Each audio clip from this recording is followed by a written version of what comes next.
சென்னை அடுத்த ஆவடியில் ஹெல்மெட் அணியாமல் வந்ததால் 1000 ரூபாய் அபராதம் விதித்த பெண் காவலரோடு ஒருவர் வாக்குவாதத்தில் ஈடுபட்ட ஆடியோ வீடியோ சமூக வலைதளத்தில் பரவி வருகிறது.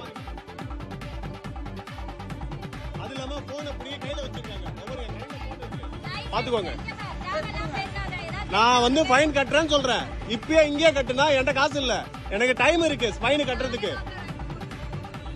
நான் ஃபைன் கட்டுறேன்ற வண்டி சீஸ் பண்ணுன்றாங்க. இதுக்கு அதுதான் எவிடன்ஸ். மதியழகன் என்பவர் தனது நண்பரோடு இருசக்கர வாகனத்தில் சென்று கொண்டிருந்தார்.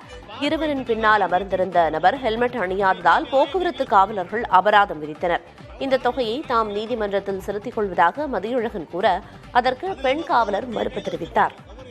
இதனால் பெண் காவலரோடு அவர் வாக்குவாதத்தில் ஈடுபட்டார். இதையடுத்து அவரது செல்போனையும் வாகனத்தையும் பறிமுதல் செய்த பெண் காவலர் தன்னை எதிர்த்து பேசியதற்காக கூடுதலாக 2000 ரூபாய் அபராதம் விதித்தார்.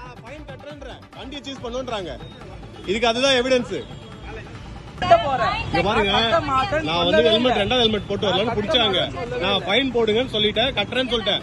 ஸ்பாட் ஃபைன் கட்டலனா வண்டியை சீஸ் பண்ணுவேன்னு சொல்றாங்க. இது என்ன நியாயம் நீங்களே சொல்லுங்க.